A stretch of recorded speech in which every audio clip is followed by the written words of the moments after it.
ओम नमो भगवते वासुदेवाय। ओम नमो भगवते वासुदेवाय। ओम नमो भगवते वासुदेवाय। नारायणं नमस्कृत्य नरं चैव नरोत्तमं देवीं सरस्वती व्यासं ततो जयमुदीरयेत्। नष्टप्रायेषु अभद्रेषु नित्यं भागवत सेवया भगवती उत्तमा श्लोके भक्तिर्भवति नैष्टिकी। ओम अज्ञानतिमिरान्धस्य ज्ञानजनशलाकया चक्षुरुन्मीलितं येन तस्मै श्रीगुरुवे नमः। श्रीचैतन्यमनोभीष्टं स्थापितं येन भूतले स्वयं रूपः कदा मह्यं ददाति स्वपदान्तिकम्। वन्देऽहं श्रीगुरु श्रीयुतापदकमलं श्रीगुरून् वैष्णवांश्च श्रीरूपं साग्रजातं सहगण रघुनाथान्वितं तं सजीवं साद्वैतं सावधूतं परिजनसहितं कृष्ण चैतन्य देवं श्रीराधा कृष्ण पादान् सहगण ललिता श्री विशाखान्वितांश्च। हे कृष्ण करुणा सिंधु दीन बंधु जगतपते गोपेश गोपिका कांता राधा कांत नमोस्तुते। तप्त कांचन गौरांगी राधे वृंदावनेश्वरी वृषभानुसुते देवी प्रणमामि हरिप्रिये। वाञ्छाकल्पतरुभ्यश्च कृपा सिन्धुभ्य च पतितानां पावनेभ्यो वैष्णवेभ्यो नमो नमः। जय श्री कृष्ण चैतन्य प्रभु नित्यानंदा श्री अद्वैत गदाधर शिवास आदि गौर भक्त वृंदा। हरे कृष्णा कृष्ण कृष्ण हरे हरे हरे रामा राम राम हरे हरे। हरे कृष्णा कृष्ण कृष्ण हरे हरे हरे रामा राम राम हरे हरे।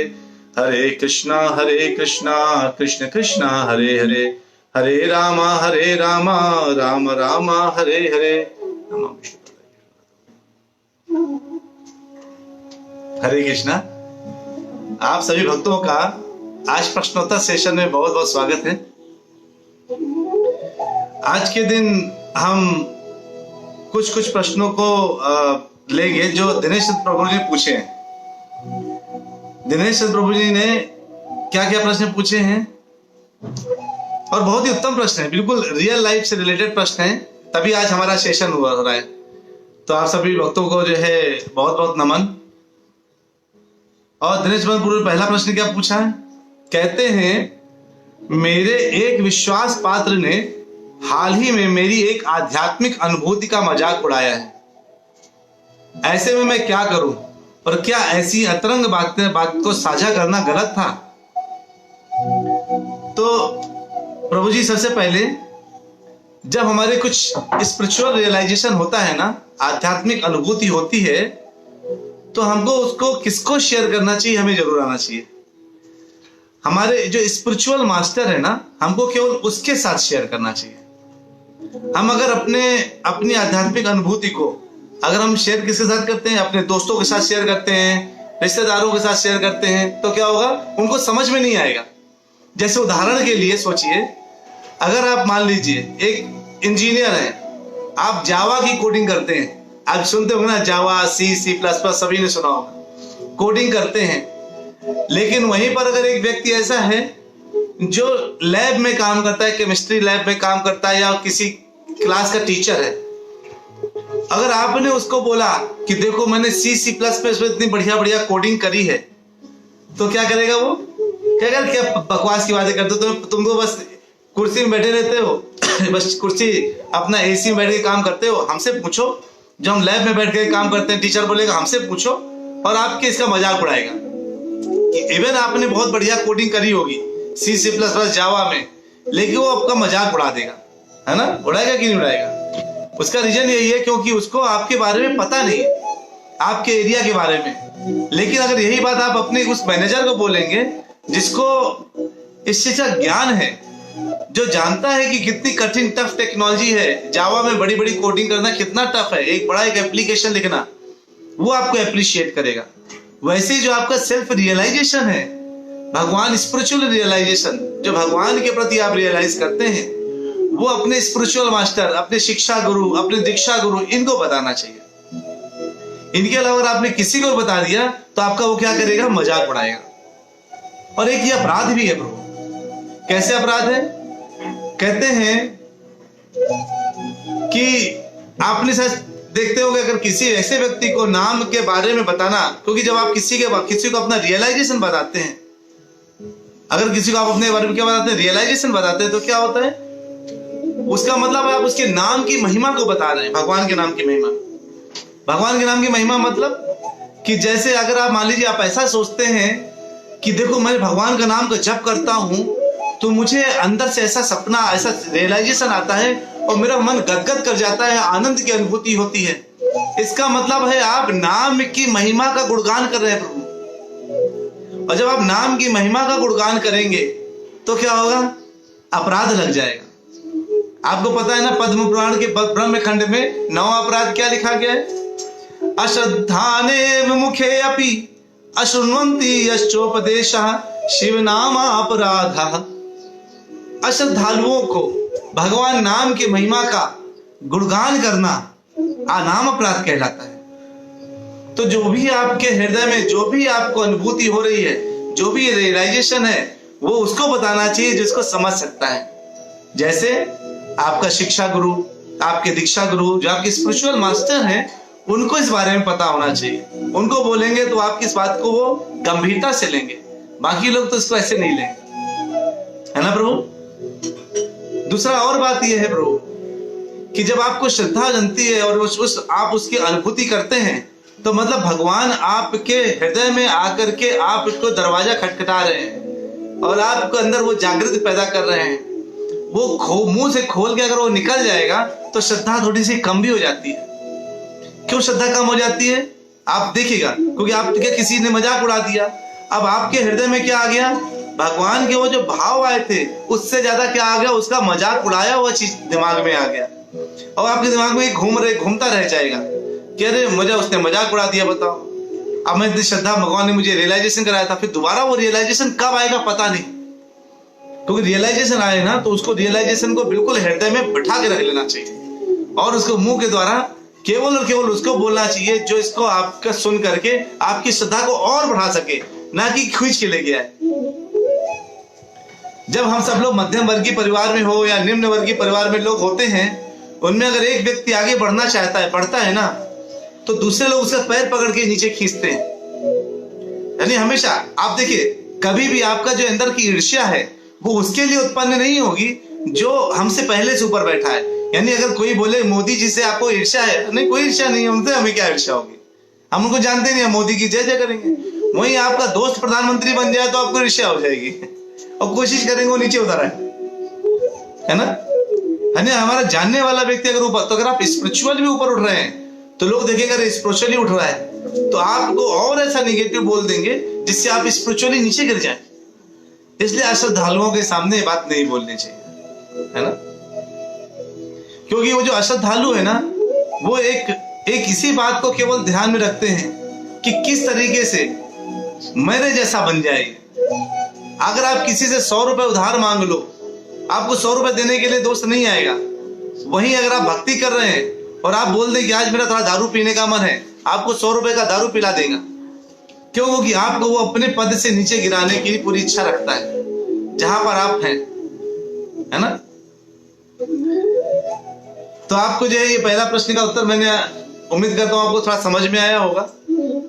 दूसरा प्रश्न है आपका, दूसरा प्रश्न पूछा गया है कि जब हम कुछ चीजों को बदलने के लिए किसी बहुत करीबी व्यक्ति को सलाह देते हैं, और कैसा सलाह देते हैं? ऐसा सलाह नहीं देते कि मेरी इच्छा के अनुसार करो। कैसा सलाह देते हैं कि कृष्ण ये कहते हैं वो सलाह वो तुम करो।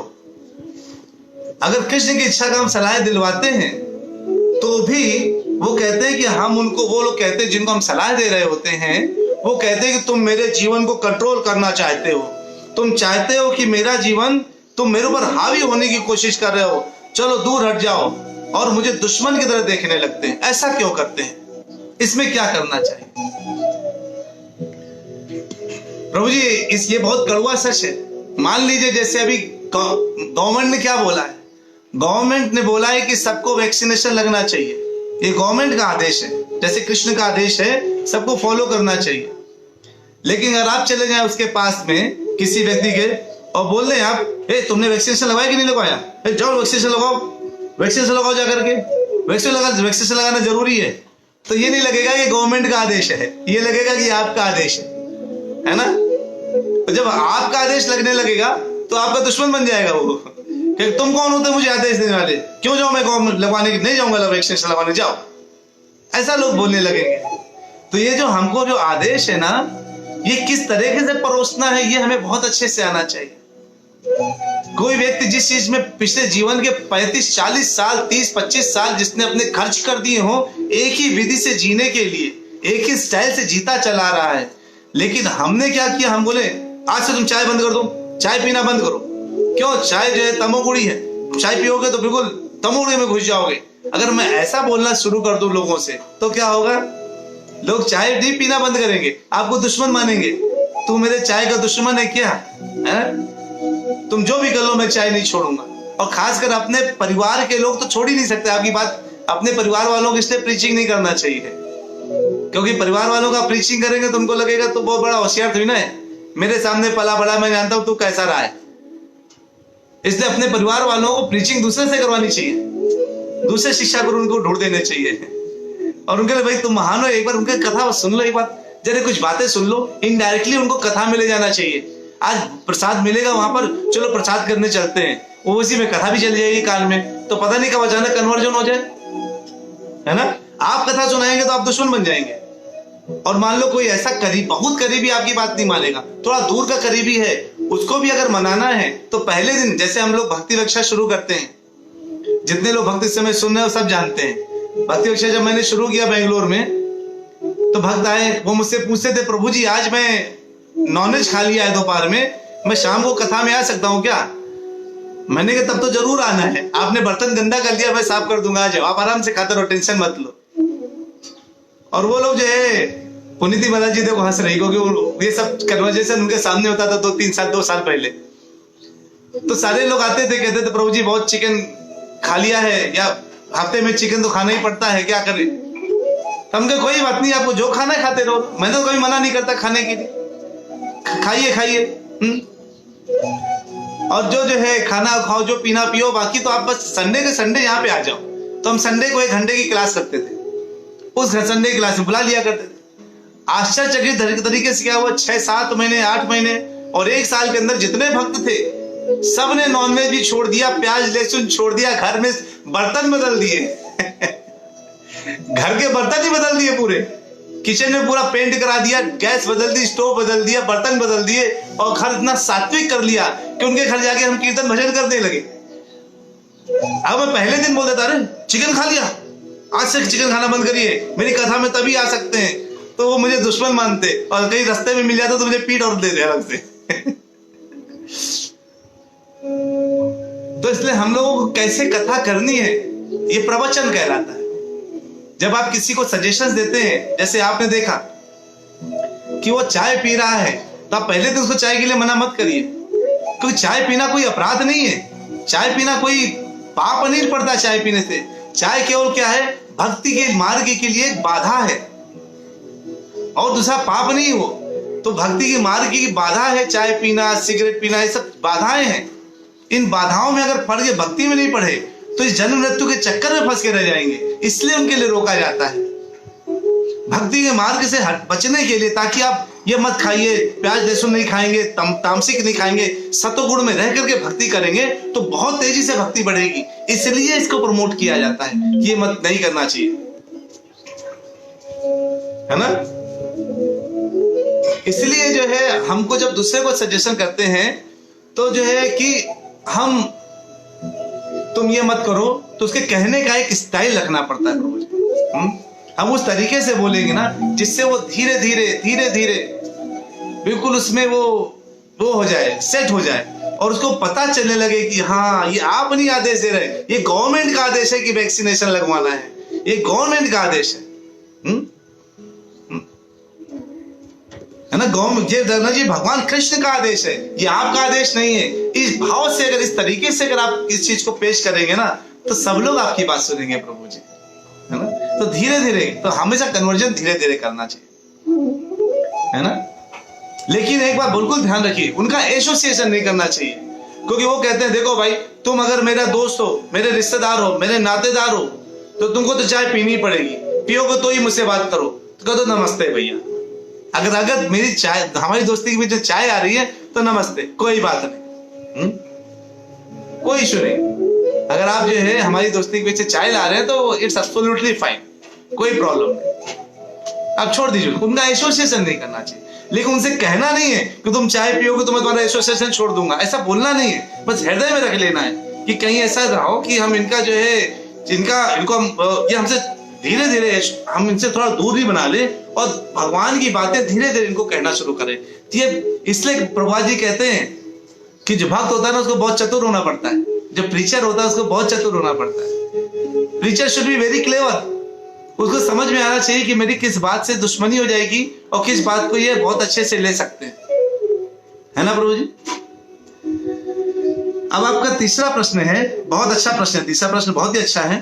कहते हैं आप, मैंने भगवान के भक्तों के बहुत सारे अनुभव पढ़े हैं जहां उन्हें सपने में सूचना या निर्देश मिला, खासकर जब आपको अपनी विशिष्ट समस्या का उत्तर मिल जाता है, किसी समस्या का उत्तर मिल जाता है सपने में, तो क्या हमें उस पर पूरी तरह से भरोसा करना चाहिए और दृढ़ विश्वास के साथ आगे बढ़ जाना चाहिए? बिल्कुल बिल्कुल बढ़ जाना चाहिए, क्योंकि सपने में भी उसको, उसी को सपना आता है, वही इस चीज को रियलाइज कर पाता है, सपने को, इस सपने को वही समझ पाता है, उसी को सपने ही आते हैं जो भक्ति में रहता है। सबको सपने नहीं आएंगे। अरे जो गुरु की बात दिन में नहीं करता, उनकी जब जग जग करके उन्हें जो आदेश दिया, गुरु की बात जिसने उस वक्त नहीं मानी, वो सपने की बात कहां से मानेगा? अगर गुरु ने, अब गुरु कौन होता है? भगवान का प्रतिनिधित्व करता है गुरु। तो भगवान मान लो अगर आ गए, जब मान लो लड्डू गोपाल आ गए और एक बालक के रूप में आए और आपको बोला, देखो बेटा, देखो प्रभु जी, आप एक काम करो, कल से 16 माला जब शुरू कर दो। भगवान अगर सपने में आ गए तो आपने भगवान को देखा नहीं है, आप बोले कोई बच्चा कौन आगे बोल के चला गया। इसलिए भगवान गुरु के चेहरे में आते हैं और आपको सपना देते हैं और आपको बताते हैं। जैसे भक्ति सिद्धांत सरस्वती ठाकुर महाराज ने के डिसाइपल को एक सपना आया कि गुरु महाराज उनसे कई कुंतल, 2-3 कुंतल नमक मंगा रहे हैं, 2-3 किलो नहीं, 2-3 कुंटल नमक मंगा रहे हैं। इसको सपना आया, इसने अपनी पत्नी से बोला कि मैंने सपने में देखा है कि मेरे गुरु महाराज ने मुझसे 2-3 कुंटल नमक मंगाया है, मुझे क्या करना चाहिए? तो ये कहते हैं कि पत्नी उनकी कहती है, अरे क्या सपना, 2-3 कुंटल नमक कोई खाएगा क्या? ऐसे सपने आ जाते हैं, उनकी चिंता मत करो, तुम उसको छोड़ो, इग्नोर करो। 2-3 किलो, 2-3 कुंटल पूरे जीवन खाते रहेंगे वो। इसने बोला नहीं, मेरे गुरु महाराज ने मुझे आदेश दिया है, और अगर मेरे गुरु आदेश ने मुझे आदेश दिया है तो मुझे हर हालत में उसको पूरा करना है, चाहे वो मेरा नुकसान ही क्यों ना हो जाए पैसों का, लेकिन मैं नमक लेके जाऊंगा। पत्नी ने बहुत रोका, लेकिन वो गुरु का सच्चा डिसाइपल होने की वजह से उन्होंने 2-3 किलो बिल्कुल ट्रेन में भर के नमक लेकर के गए। वहां लेके गए तो उन्होंने क्या देखा, गुरु महाराज अपना शरीर त्याग चुके हैं और उनके शरीर की समाधि के लिए 2-3 कुंटल नमक चाहिए था।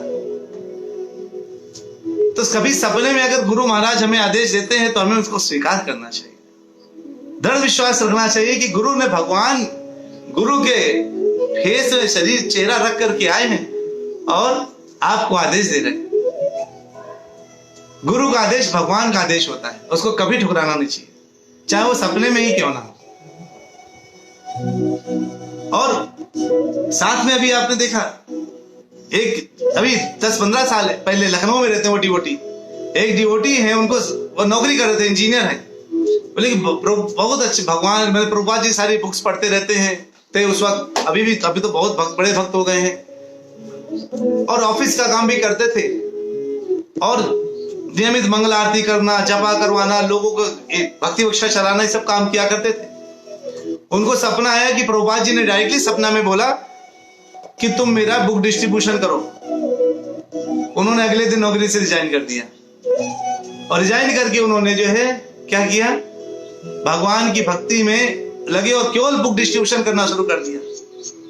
शुरू में खाने के लिए वादे हो गए कि अरे खाना कहां से आएगा, लेकिन उसी बुक डिस्ट्रीब्यूशन के लेने लगे, और आज की तारीख में वो इतना बुक डिस्ट्रीब्यूट करते हैं कि वो डायरेक्टली ब्रैकेट जो ट्रस्ट है उनको बुक देता है डिस्ट्रीब्यूट करने के लिए। उसी बुक से ही जो है उनका घर का बढ़िया खर्चा चलता है, और भक्ति जी करते रहते हैं केवल बुक डिस्ट्रीब्यूशन से, बस दूसरा कोई काम नहीं। तो इसका मतलब नहीं कि भूखे मर गए वो। शशि बाला माता जी कह रही है कि उनको जो है भोग का मंत्र बता दें, तो बिल्कुल आप जो है पुनीति माता जी, आप कृपया इनको इसी कमेंट में डाल दीजिएगा, भोग मंत्र चाहे कथा के बाद भी डाल दीजिएगा, माता जी आपको मिल जाएगा इसमें। हमें गुरु के आदेश को सपने में भी आए तो दृढ़ विश्वास रखना चाहिए कि सच आदेश है, ये झूठ नहीं है। बहुत से उदाहरण है।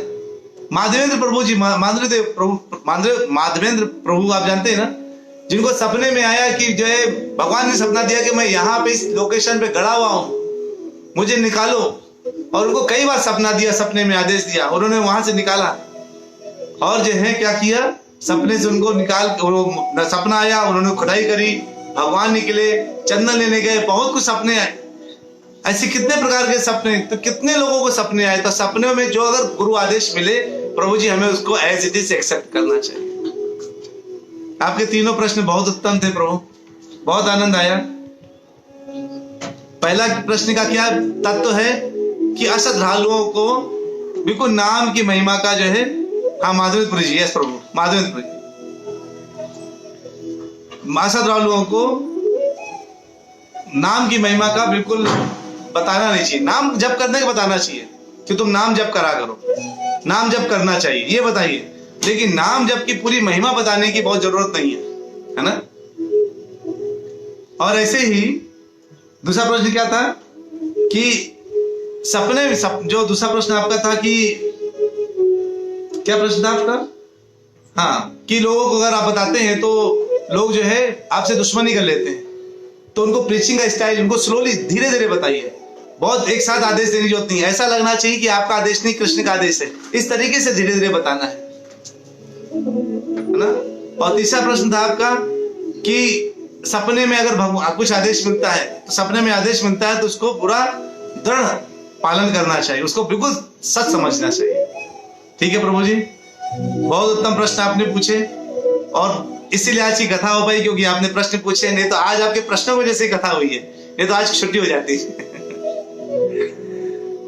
आप लोग जिसके जिसके जो जो प्रश्न हैं, केवल आप लोग सब लोग अपने प्रश्न जरूर डालिए। जितने भी आपको रियल लाइफ में जो भी ऐसा क्यों होता है, मेरे साथ ही ऐसा क्यों हो रहा है, क्या दुख होना चाहिए, क्यों ऐसा दुख हो रहा है ना। तो जो है ये सब अंदर से कुछ भी जो है आपके प्रश्न आते हैं ना, तो मुझे ये जो प्रश्नोत्तर सेशन होता है ये बहुत महत्वपूर्ण होता है। अपने हृदय के जितने प्रश्न हैं वो सब पूछिए, क्योंकि आपको पता चलेगा कि हम उदाहरण के साथ इस प्रश्नोत्तर को हम समझेंगे और बहुत सरल शब्दों में समझेंगे। बहुत बहुत धन्यवाद आप सब लोगों को, बहुत बहुत धन्यवाद, बहुत बहुत नमन।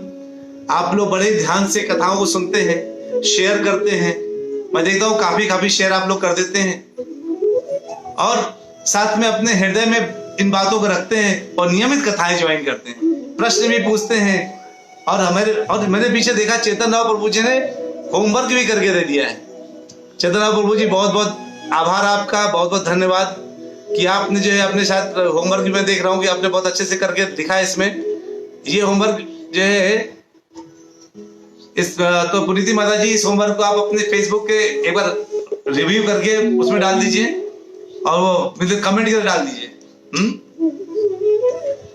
तो बहुत अच्छा है प्रभु जी, बहुत बहुत धन्यवाद। आप सभी लोग जो लोग ज्वाइन किए उनको मेरा बहुत बहुत दंडवत प्रणाम है। आप लोग ऐसे ही मेहनत करते रहिए और भगवान की कृपा से आप सबको बहुत अच्छी भक्ति मिलेगी और आप सब बहुत आगे जाने के लिए बिल्कुल तैयार, बिल्कुल शूट टू गोलोका, है ना। कृष्णा को दिन में कितनी बार भोग लगाना चाहिए? मैं तो 4 बार लगा। माता जी जितनी बार आपको भूख लगे उतनी बार कृष्णा आपके पेट से बता रहे हैं कि उनको भूख लगाइए। आपकी भूख से उनको पता चल जाता है, आपको पता चल जाता है कि कृष्णा को भूख लगाई है। अगर आपके घर में बच्चा है कोई, अगर बच्चा खाना मांगता है, समझिए भगवान खाना मांग रहे हैं, उनको भोग लगा के उसको खिलाइए। तो जितनी बार भी आप जो भी मुंह में डाल रहे हैं, उसके पहले भगवान को भोग लगा के आप डालिए। मतलब जो आपकी इच्छा हो रही खाने की, वो भगवान ने आपके अंदर हृदय में इच्छा पैदा की। भगवान कहते हैं ना, भक्तों के अंदर जितनी इच्छा है वो मैं पैदा करता हूँ कुछ भी करने के लिए। बुद्धिमान व्यक्ति का बुद्धि मैं हूं। तो इससे भगवान को जो भी आप प्राप्त करने जा रहे हैं, जो भी दिन में 15 बार भी अगर आप लोग परिवार में खा रहे हैं कुछ भी, तो 15 बार भोग लगाइए। 15 बार आपको भोग लगना चाहिए। चलिए, वांछा कल्पतरुभ्यश्च कृपा सिंधुभ्येव च पतितानां पावनेभ्यो वैष्णवेभ्यो नमो नमः। रेवा माता जी ने पूछा है, किसी जैन को भक्त बनाने के लिए क्या फैक्ट्स बताने चाहिए प्रभु जी? I have a friend who is Jain, he is interested, but उसको फिर भी उसको महावीर भगवान ही भगवान लगते हैं। रेवा माता जी बहुत बहुत धन्यवाद इस प्रश्न को पूछने के लिए।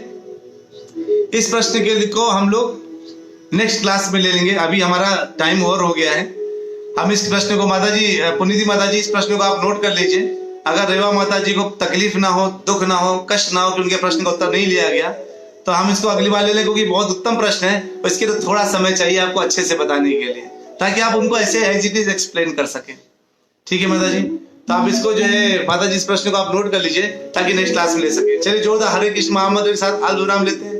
हरे कृष्णा कृष्ण कृष्णा हरे हरे, हरे रामा राम राम हरे हरे। हरि बोल, हरे कृष्णा।